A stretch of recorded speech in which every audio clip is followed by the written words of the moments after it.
টাকা প্রবাহ কমিয়ে মূল্যস্ফীতি নিয়ন্ত্রণের চেষ্টায় নতুন অর্থবছরের জন্য 7,90,000 কোটি টাকার বাজেট প্রস্তাব করেছিলেন অর্থ উপদেষ্টা। এবার সংসদ না থাকায় রোববার সকালে অনুষ্ঠিত উপদেষ্টা পরিষদেই অনুমোদন পেল বাজেট।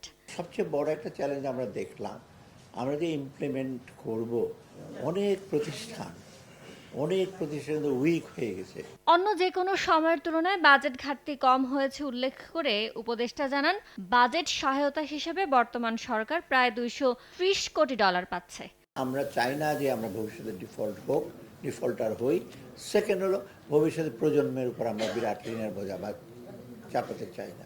এবারের বাজেটে সবচেয়ে আলোচিত বিষয় ছিল কালো টাকা সাদা করার সুযোগ।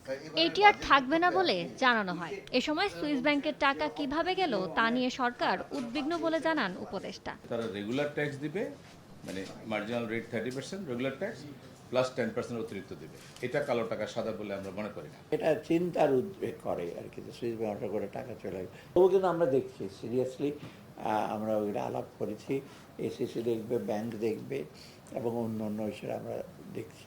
নতুন বাজেটে মোট দেশজ উৎপাদন বা জিডিপির প্রবৃদ্ধি ধরা হয়েছে 5.5% এবং মূল্যস্ফীতি 6.5% নামিয়ে আনার লক্ষ্যমাত্রা নির্ধারণ করা হয়েছে।